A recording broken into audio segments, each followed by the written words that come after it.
जोरदार तालियां विश्वास सारंग। लेडीज एंड जेंटलमैन,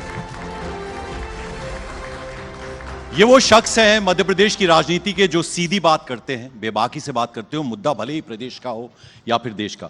स्वागत बहुत बहुत आपका। तो देखिए विश्वास सारंग जी, सहकारिता मंत्री देश के हैं अमित शाह जी, और प्रदेश के सहकारिता मंत्री आप हैं, और कहते हैं कि राजनीति जो है वो बिना सहकारिता के चलती रही है। How difficult this department is to handle? नहीं, मुझे लगता है इसमें मैं थोड़ा सा चेंज करना चाहता हूँ। राजनीति नहीं, समाज भी बिना सहकारिता के नहीं चलता, घर भी बिना सहकारिता के नहीं चलता। तो यदि हम समाज की परिकल्पना करते हैं, सुव्यवस्थित समाज की परिकल्पना करते हैं, तो उसका सबसे महत्वपूर्ण आयाम सहकारिता है। यदि हमें सुव्यवस्थित समाज बनाना है और उसके माध्यम से यदि व्यक्ति का सही विकास करना है, तो सहकारिता बहुत ज़रूरी है। और देखिए, दुनिया भर में सहकारिता को लेकर बहुत काम हुआ है, और हमारे देश के यशस्वी प्रधानमंत्री जी को मैं बहुत धन्यवाद और साधुवाद करता हूं कि जो उन्होंने 2047 में ये हिंदुस्तान आज़ादी के 100 वर्ष बाद विकसित भारत बने, और हमारी इकनॉमी को वो जिस प्रकार से दुनिया की नंबर 3 की इकनॉमी बनाना चाहते हैं, उस लक्ष्य को यदि पूरा करना है तो सहकारिता एक बड़ा आयाम होगा। और इसीलिए देश में पहली बार सहकारिता विभाग का गठन प्रधानमंत्री नरेंद्र मोदी जी द्वारा किया गया, और प्रसन्नता की बात है कि उस मंत्रालय का जो जिम्मा है वो भी इस देश के बहुत बड़े नेता अमित शाह जी को दिया गया। तो हमारी सरकार सहकारिता को लेकर कितना सीरियस है, और ग्रामीण अर्थव्यवस्था को, रूरल इकोनॉमी को, और उसके साथ साथ रोजगार को सहकारिता के माध्यम से आगे बढ़ाना चाहती है। मुझे लगता है कि निश्चित रूप से सहकारिता के माध्यम से इस देश में आमूलचूल परिवर्तन आने वाला है। हमारी जो प्राथमिक पैक्स है उसको मल्टी यूटिलिटी पैक्स बनाकर नए रोजगार के अवसर सृजित करने का देश के केंद्र सरकार ने मंतव्य दिया, और हमारी सरकार मध्य प्रदेश में भी उस पर तेजी से काम कर रही है। और हर नागरिक के सर पर छत हो, प्रधानमंत्री का ये टारगेट था, ये लक्ष्य था। तो प्रधानमंत्री आवास योजना, इसके क्रियान्वयन में अगर देखें तो मध्य प्रदेश अग्रणी है। तो ये सफर कितना मुश्किल रहा? देखिए, निश्चित रूप से मुझे ये बताते हुए बहुत प्रसन्नता है, इस देश के यशस्वी प्रधानमंत्री जी ने जो जीवन का मूल है, व्यक्ति की जो आवश्यकता है, कहा जाता है व्यक्ति की परिपूर्णता रोटी, कपड़ा और मकान में है, और प्रधानमंत्री जी ने उस परिपूर्णता को जमीन पर लाने का काम किया। रोटी के मामले में हम देखते करोड़ों परिवारों को केंद्र सरकार द्वारा मुफ्त में अनाज दिया जाता है, और सर पर छत हो, ये हर एक व्यक्ति का, चाहे आप हो, चाहे मैं हूं, या कोई एक गरीब व्यक्ति हो, हर व्यक्ति का ये लक्ष्य होता है। और प्रधानमंत्री आवास एक ऐसी योजना प्रधानमंत्री जी लेके आए, पूरे देश में लगभग 4.5 करोड़ लोगों को पिछले साल आवास पिछले साल तक दिया गया। अब 3 करोड़ का और लक्ष्य है। मध्य प्रदेश की बात करूं तो आपने बिल्कुल सही बोला कि हम उन राज्यों में अव्वल हैं जिन्होंने प्रधानमंत्री आवास योजना को ज़मीन पर उतारा है। हम नंबर 1 है देश में। और सबसे महत्वपूर्ण बात यह है, अभी तक हम लगभग 40 लाख आवास बना चुके हैं। इस साल का हमारा 8 लाख का लक्ष्य है, और मुझे कहते हुए प्रसन्नता है कि उस लक्ष्य को हम पूरा भी करेंगे, और जो हमारी वरीयता है नंबर 1 की, उसको हम कायम रखेंगे। एमपी अलग है, जब हम ये सुनते हैं तो आपके मुख से जानना चाहेंगे कि क्यों एमपी अलग है? नहीं, हम तो ये कहते हैं एमपी अलग ही नहीं है, एमपी गजब भी है। और एमपी देश का यदि हृदय स्थल है, तो देश को अच्छा चलाने का जो संकल्प है उसमें हम भी आगे बढ़ रहे हैं। पंकज भाई, मैं ये कहना चाहता हूँ कि मध्य प्रदेश की यदि हम सबसे बड़ी खूबी देखें तो मैं इसका श्रेय मध्य प्रदेश की जनता को देता हूँ, और वो सबसे महत्वपूर्ण बात है पॉलिटिकल स्टेबिलिटी। मध्य प्रदेश की जनता ने ये माना है कि यदि राज्य अच्छा चलाना है तो सरकार उन हाथों में दी जाए जो विकास और कल्याण को आगे बढ़ाना चाहते हैं।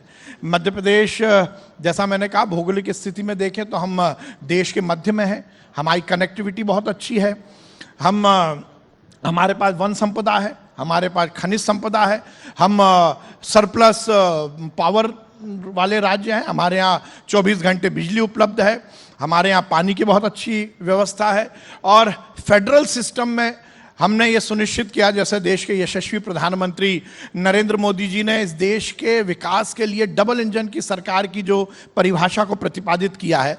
जैसा फेडरल सिस्टम का कॉन्सेप्ट ही है कि केंद्र सरकार बड़ा राज्य और राज्य सरकार छोटा राज्य, तो उस तारतम्य को आगे बढ़ाते हुए हमने विकास के हर अवधारणा को सुनिश्चित किया है।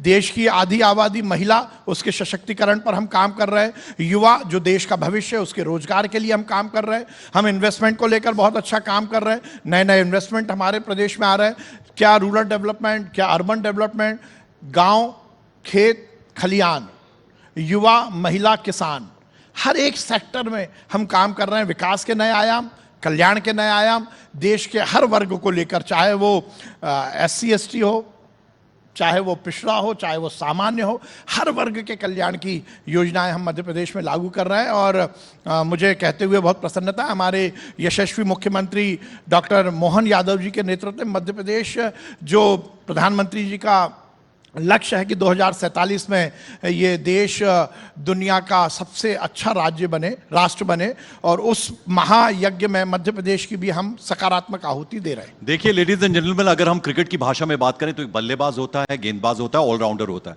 तो विश्वास सारंग जी ऑलराउंडर हैं, लेकिन 2 कप्तानों की पारी भी देख रहे हैं। आपने शिवराज सिंह चौहान जी के साथ काम किया एज ए कैबिनेट मिनिस्टर, और अब मोहन यादव जी, आपने जिक्र भी उनका किया। तो इनकी अगर हम तुलना करें तो क्या फर्क पाते हैं और क्या समानता? नहीं, आप तुलना क्यों कर रहे हैं? नहीं, मैं जानना चाह रहा हूं की जरूरत ही नहीं है। अच्छा चलिए, समानताएं बता दीजिए। मुझे लगता है तुलना की जरूरत नहीं है, और दोनों ने बहुत अच्छा काम किया, दोनों बहुत अच्छा काम कर रहे हैं। और चाहे हम मध्य प्रदेश, जैसा मैंने कहा ना, 2003 के बाद हम लगातार बहुत अच्छा काम करते आए। उमा भारती जी मध्य प्रदेश की मुख्यमंत्री बनी, बाबूलाल गौर साहब मुख्यमंत्री बने, लंबे समय तक शिवराज सिंह चौहान जी ने विकास और कल्याण के नए आयाम स्थापित किए, और उस यात्रा को बहुत तेजी से और बहुत सुव्यवस्थित ढंग से डॉक्टर मोहन यादव जी आगे बढ़ा रहे हैं। देखिए, मैं फिर कहना चाहता हूं, हम विचार के लिए काम करते हैं। भारतीय जनता पार्टी का लक्ष्य है अंत्योदय। पंडित दीनदयाल उपाध्याय जी ने जो कहा था, अंतिम पंक्ति के अंतिम व्यक्ति की सेवा करना, ये हमारा लक्ष्य है। इसलिए तुलना की बात नहीं है। और यदि मोहन यादव जी मध्य प्रदेश में ताकत के साथ मध्य प्रदेश का विकास कर रहे हैं, तो नरेंद्र मोदी जी की कैबिनेट में शिवराज सिंह चौहान जी कृषि मंत्री और ग्रामीण विकास मंत्री के रूप में काम कर रहे हैं। तो तुलना की जरूरत भी नहीं है, और मुझे लगता है कि सबको सब अच्छी जिम्मेदारी है, उस जिम्मेदारी का निर्वहन हो रहा है। तो देखिए, 5 साल की जिम्मेदारी अभी आपके ऊपर है। तो अगर हम प्रधानमंत्री आवास योजना की बात करते हैं, तो अगले 5 सालों के लिए, यानी अब जो आने वाले 5 साल हैं, इसमें टारगेट क्या आपकी सरकार का, कि कितने मकान और कितनों को मकान? देखिए, मैंने जैसा आपको कहा कि देश की हम यदि बात करें तो 4 करोड़ मकान तो बन गए, और जो नरेंद्र मोदी 3.0 है, ये तीसरी बार की सरकार, उसका जो लक्ष्य है 3 करोड़, उसमें अलग अलग राज्यों को जो जिम्मेदारी दी गई है, उसमें मध्य प्रदेश में जैसा मैंने कहा कि इस साल हमें 8 लाख मकान मिले हैं। जैसे जैसे जिस साल हमें जो टारगेट मिलेगा, हम उसको पूरा करें, क्योंकि इसमें एक एलिमेंट हमारे अंश का भी है, प्रदेश के अंश का भी है। तो हमने बजट में पूरा प्रावधान किया हुआ है कि जो राज्यांश है, जो कि हमें मैचिंग ग्रांट देनी है, वो हम समय से देते हैं, इसीलिए मध्य प्रदेश अव्वल है। हम महाराष्ट्र की बात करें, हम उत्तर प्रदेश की योगी आदित्यनाथ जिस तरह से कहते हैं, इन्वेस्टर्स को इनवाइट करते हैं, मध्य प्रदेश में कितनी संभावनाएं आप देखते हैं? देखिए, मैं ये कहना चाहता हूं, अभी हमारी GIS हुई भोपाल में पिछले महीने, लगभग 3-3.5 लाख करोड़ के MOU हमने साइन किए हैं।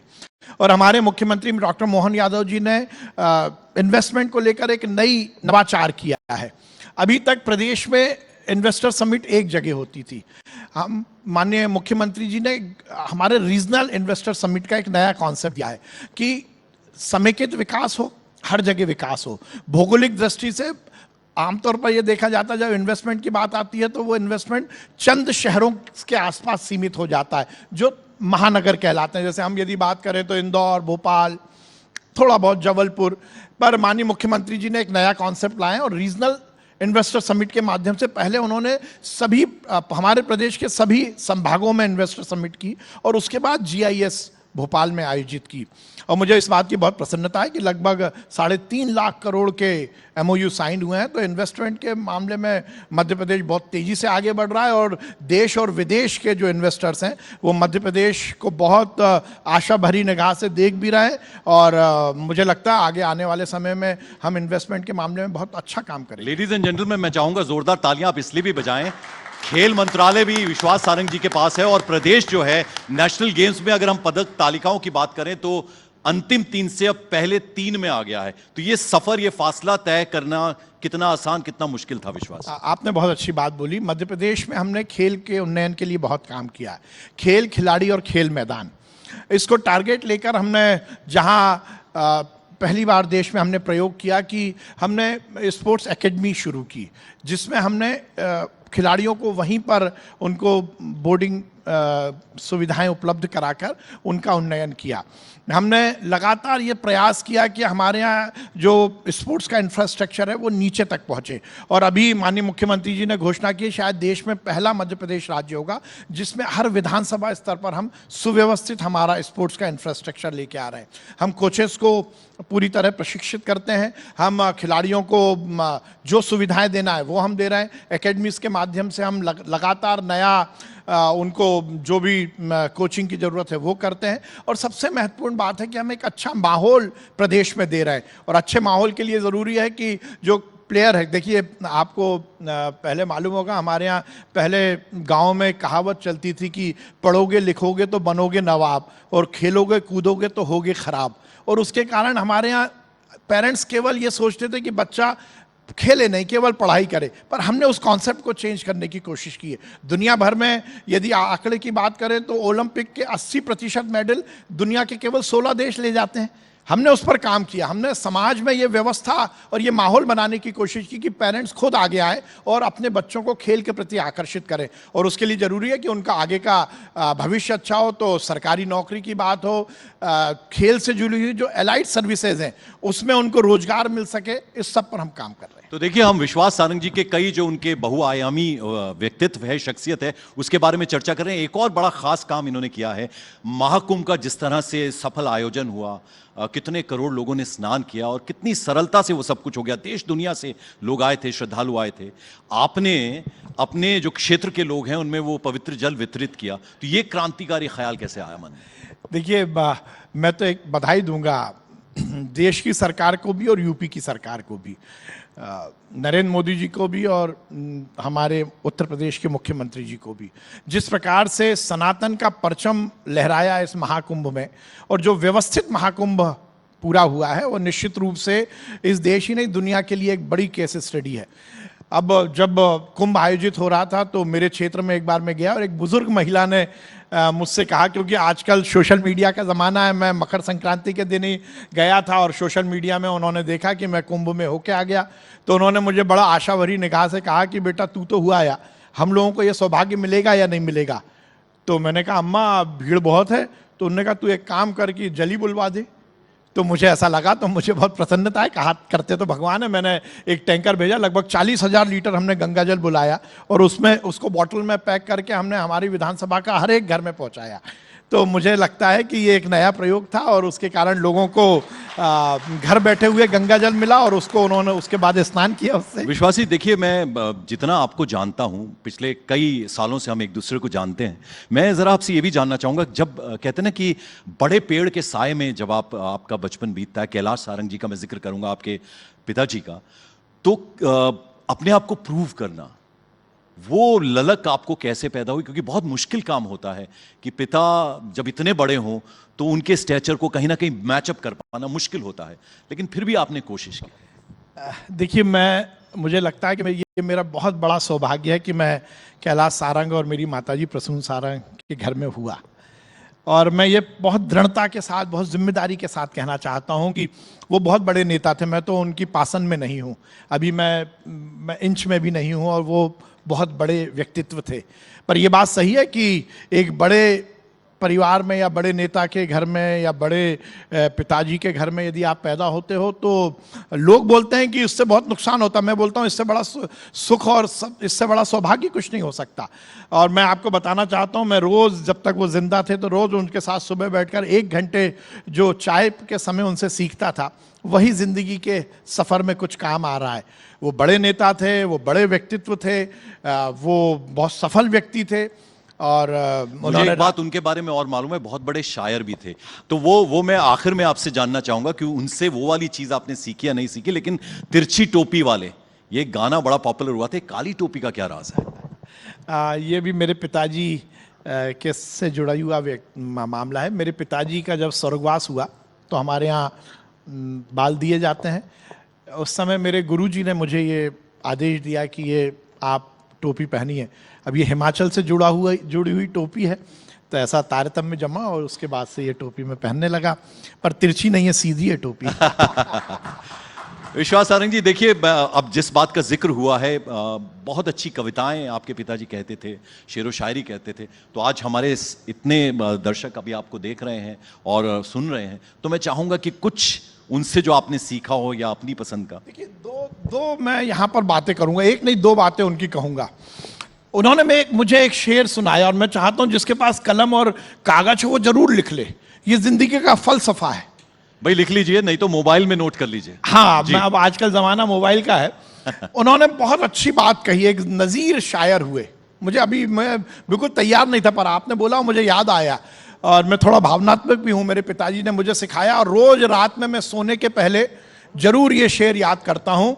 उन्होंने, नजीर ने लिखा था, कुछ इस तरह से काफिले के साथ चल नजीर, कुछ इस तरह से काफिले के साथ चल नजीर, जब तू ना चल सके तो तेरी दास्ता चले। वाह। हम रहे ना रहे, लोग हमें याद रखें, और वो जब ही होगा जब हम कुछ अच्छा करेंगे। तो वो उन्होंने मुझे बताया। और एक शेर और है, उन्होंने कहा, जिंदगी आग पे चलने की कहानी है, जिंदगी आग पे चलने की कहानी है, जिंदगी मौत की भूली हुई निशानी है। अपने मतलब को तो सब जीते हैं, सब मरते हैं, खुद को औरों पे मिटा दे वो जिंदगानी है। जोरदार तालियां। हमें बहुत अच्छी बात है और हम चाहेंगे जिस तरह से आप काम कर रहे हैं ऐसे ही करते रहें और प्रदेश जो है उस अग्रणी होता जा रहा है और उसको टॉप पर ले जाएं। बहुत बहुत शुक्रिया, आप यहाँ हमारे थैंक यू सो मच। धन्यवाद। लेडीज एंड जेंटलमैन, जोरदार तालियां। एक बार जोरदार तालियां। बहुत बहुत शुक्रिया विश्वास।